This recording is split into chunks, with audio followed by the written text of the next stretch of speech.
अस्सलाम वालेकुम नाजरीन, मैं हूँ आपकी मेज़बान आफरीन खान, लेके आई हूँ आपके लिए आपका ये पसंदीदा प्रोग्राम जिसका नाम है आपकी सहेली। नाज़रीन, जैसे कि हम सब जानते हैं कि रमज़ान के चंद दिन बचे हैं और सारे रोज़दार इबादत में मशगूल हो गए हैं, साथ ही साथ वो ईद की तैयारियों में भी जुट गए हैं। नाज़रीन, इस पूरे हफ्ते हम आपको बताएंगे कुछ ऐसी चीज़ें जिन्हें अपनी शॉपिंग लिस्ट में आप इंक्लूड कर सकते हैं इस ईद को स्पेशल बनाने के लिए। तो चलिए देखते हैं इस एपिसोड में क्या है आपके लिए खास। अल्लाह पाक ने मालदार मुसलमानों के माल में से एक हिस्सा अपने लिए मुकर्रर फरमाया है और उस हिस्से का मालिक मुसलमान फ़कीर को बनाना ज़कात कहलाता है। ईद पर ये वाजिब है जाने नमाज में जाने से पहले ही कि फ़ितरा देना, यानी जो भी बहुत गरीब लोग हैं उनको कुछ ना कुछ अमाउंट देकर, उनको वो एक ख़ास अमाउंट होता है, फिक्स होता है, वो देकर जाना। नमाज में नमाज के बाद एक तो नमाज में सब लोगों का ये है कि ज़्यादा से ज़्यादा सब एक दूसरे से मिलते हैं और फिर गले लगना, ये गले मिलना भी एक बहुत बहुत बड़ी सामाजिक अहमियत है। साल भर के इंतज़ार के बाद आने वाला ईद का त्योहार अपने साथ हज़ारों खुशियाँ तो लेकर आता ही है और साथ ही आपके अखराजात में भी अच्छा खासा इजाफा कर देता है।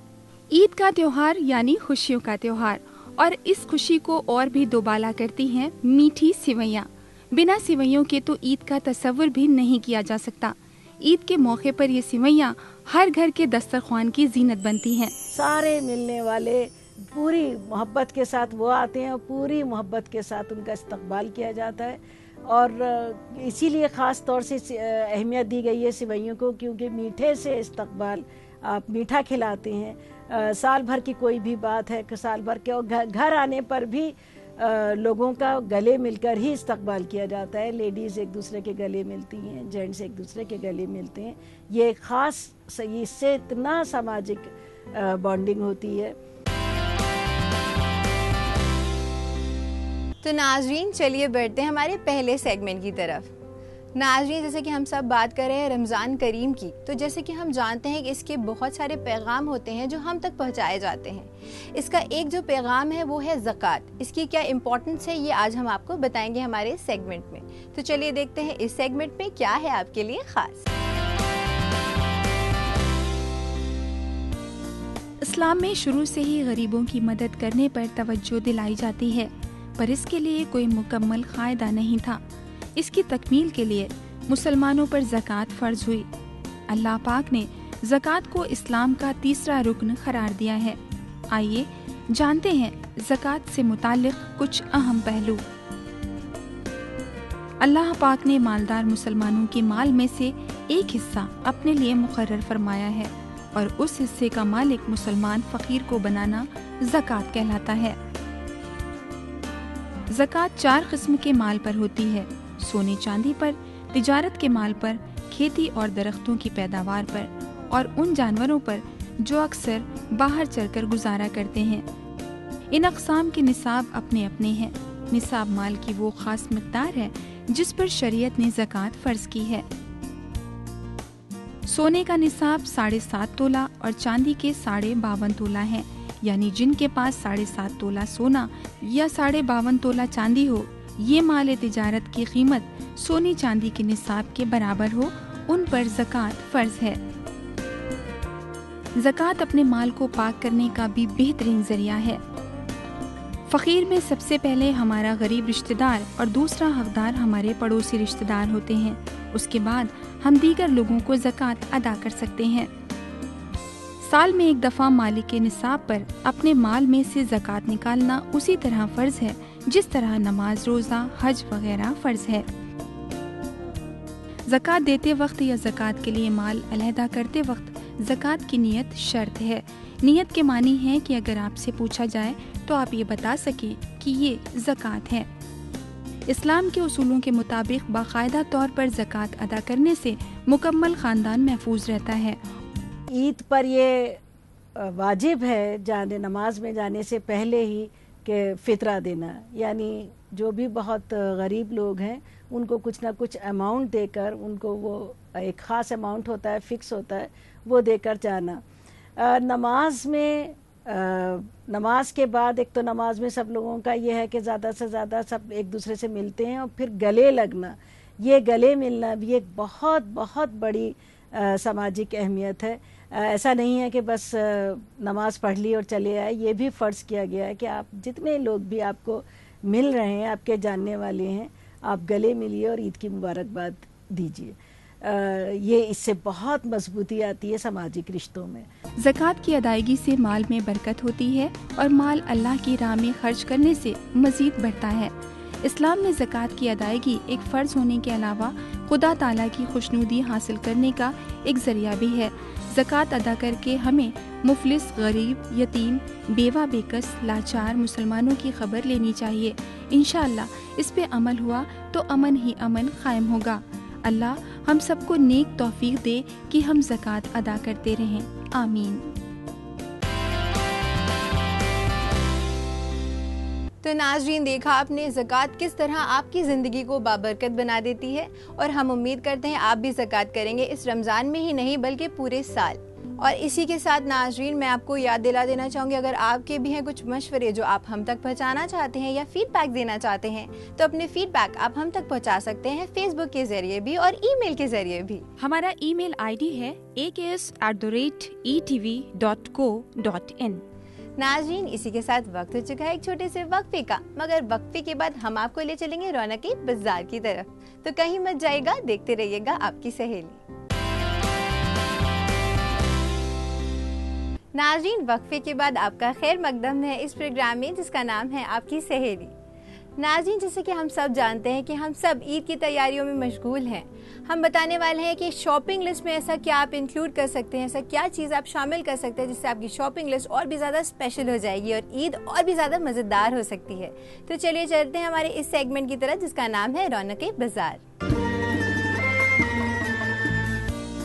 साल भर के इंतजार के बाद आने वाला ईद का त्योहार अपने साथ हजारों खुशियां तो लेकर आता ही है और साथ ही आपके अखराजात में भी अच्छा खासा इजाफा कर देता है। लेकिन अखराजात चाहे कितने ही क्यों न बढ़ जाएं, ख़वातीन ईद की शॉपिंग में कभी कोई कमी नहीं रखना चाहती। मैं मार्केट में आई हूँ और मैंने अपनी फ्रेंड के लिए काफ़ी सारी रिंग्स खरीदी हैं, स्पेशली वो साउथ इंडियन, मेरी फ्रेंड को बहुत पसंद है। और मैंने काफ़ी सारी इयररिंग्स खरीदी है, स्पेशली साउथ इंडियन ज्वेलरीज जो कि माउंटेन्स पे बहुत अच्छी लगती है।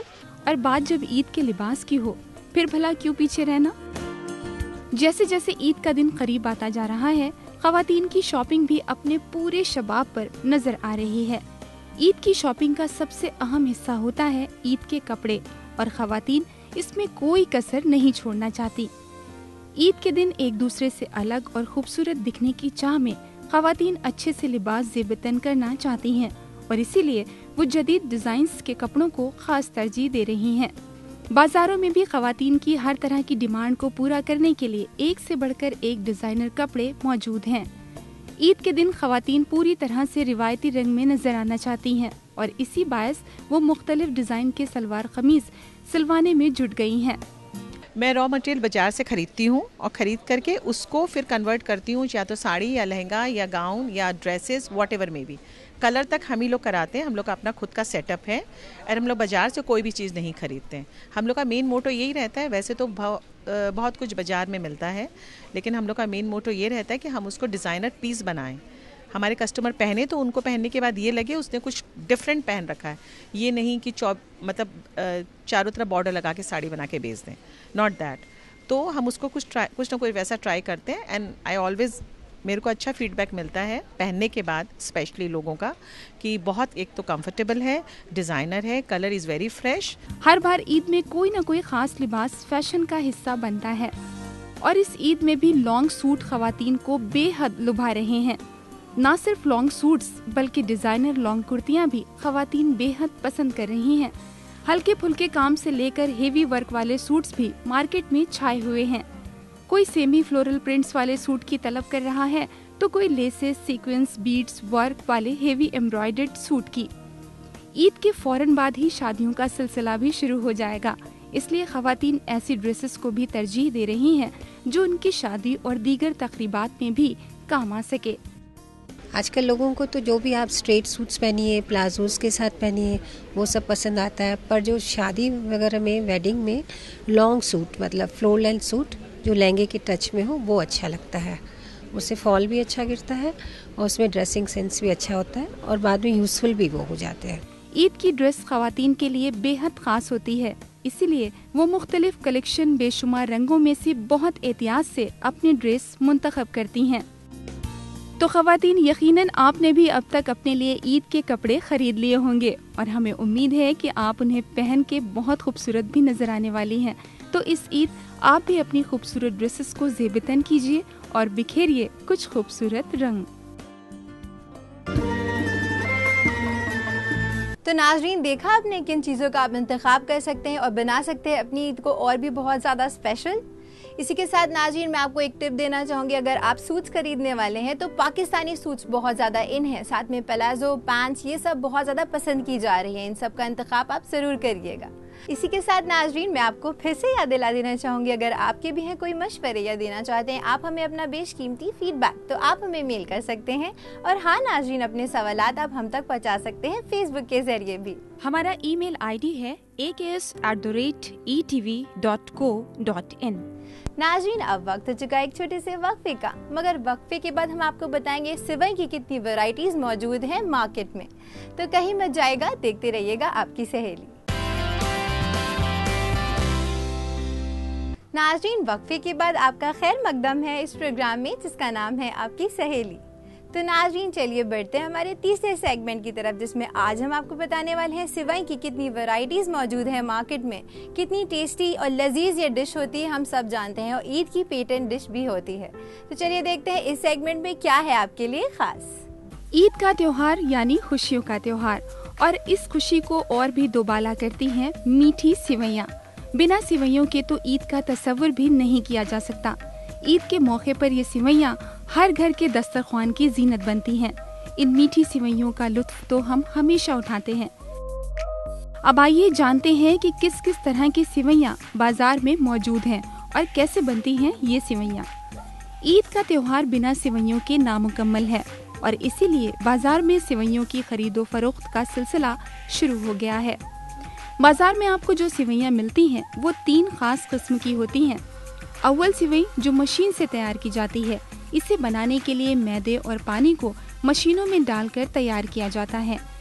इसे बनाकर तकरीबन 7 घंटे तक सुखाया जाता है और फिर भट्टी में पकाकर बेचने के लिए बाजारों में भेज दिया जाता है। दूसरी सिवई जो हाथों से तैयार की जाती है, जिसे हम लच्छा सिवई के नाम से भी जानते हैं। ये सिवई दूध में बनाई जाती है जो खाने में बेहद लजीज लगती है। तीसरी तरह की सिवई जो बेहद खास होती है वो है बनारसी सिवई। इसे बनारस यानी वाराणसी में तैयार किया जाता है। यही वजह है कि इसका नाम बनारसी सिवई है। सिवई में सिवई ली है, लच्छे लिए हैं, सब चल रही है, सिवई कुल्फी सबका शॉपिंग हो रही है। बनारसी सिवई बहुत उम्दा किस्म की और सॉफ्ट होती है, इसलिए इसकी डिमांड भी सबसे ज्यादा रहती है। बनारसी सिवई को खास तौर से लोग खोए के साथ बनाना पसंद करते हैं, जिससे इसका जायका और भी बढ़ जाता है। जो सिवैयाँ मशीन से तैयार की जाती हैं वो साइज में काफी बड़ी होती हैं। इसके मुकाबिल हाथों से बनाई जाने वाली सिवैयाँ छोटे साइज की होती हैं। इन सिवैयों की कीमत भी इनकी क्वालिटी के हिसाब से तय की गई है। जहां हैंडमेड सिवई आपको 25 से 30 रुपए पर किलोग्राम में मिल जाएगी, वहीं मशीन से बनी सिवैयों की कीमत तकरीबन 50 से 60 रुपए है। ईद के मौके पर ये सिवैयाँ आपको मार्केट में हर जगह बआसानी मिल जाती हैं। ख़वातीन इन सिवैयों को दूध, मेवे और खोए के साथ अलग अलग तरीकों से बनाना पसंद करती हैं। ये सिवैयाँ न सिर्फ अपने अंदर मिठास रखती हैं, बल्कि ये हमारे दोस्त अहबाबों से हमारे ताल्लुक को मजबूत करके खुशी और भाईचारे का पैगाम भी देती हैं। जब लोग घरों में आते हैं, नमाज पढ़कर घर आ रहे हैं, तो घर आकर भी बहुत ज़्यादा इसका ध्यान रखा गया है कि सोशल जो बॉन्डिंग है वो कैसे बढ़े। यानी घर पर एहतमाम किया जाता है तरह तरह की चीज़ों का, जिसमें ख़ास हैं सिवैयाँ, और वैसे और तरह तरह के लोग चीज़ें बनाते हैं। और कोई भी उस दिन यह है कि कोई भी आए, आपको पूरे गर्मजोशी के साथ उसका इस्तकबाल करना है, चाहे वो आपका पड़ोसी है, चाहे वो आपका जानने वाला है, चाहे आपका, और उसमें कोई कौम व मिल्लत का कोई ये नहीं है कि नहीं हम अपने ही कौम के लोगों का इस्तकबाल करेंगे या कुछ नहीं है। सारे मिलने वाले पूरी मोहब्बत के साथ वो आते हैं और पूरी मोहब्बत के साथ उनका इस्तकबाल किया जाता है। और इसीलिए ख़ास तौर से अहमियत दी गई है सिवैयों को, क्योंकि मीठे से इस्तकबाल, आप मीठा खिलाते हैं। साल भर की कोई भी बात है कि साल भर के, और घर आने पर भी लोगों का गले मिलकर ही इस्तकबाल किया जाता है। लेडीज़ एक दूसरे के गले मिलती हैं, जेंट्स एक दूसरे के गले मिलते हैं। ये ख़ास, इससे इतना सामाजिक बॉन्डिंग होती है कि कुछ हद नहीं। और फिर ऑफ़र की जाती है, मिठाई ऑफ़र किया जाता है, और कुछ देर, चंद लम्हे होते हैं, लेकिन जो साल भर की जो ज़िंदगी गुजारने की बहुत सारी धूल आ चुकी होती है रिश्तों के ऊपर, वो इन थोड़े से लम्हों से छट जाती है, साफ़ हो जाती है, और एक बार फिर नए तरह से रिश्ते शुरू होते हैं। तो इस ईद आप भी इन लजीज सेवइयों को खाइए और दूसरों को खिलाकर हर सू मोहब्बत और खुशियाँ बांटिए।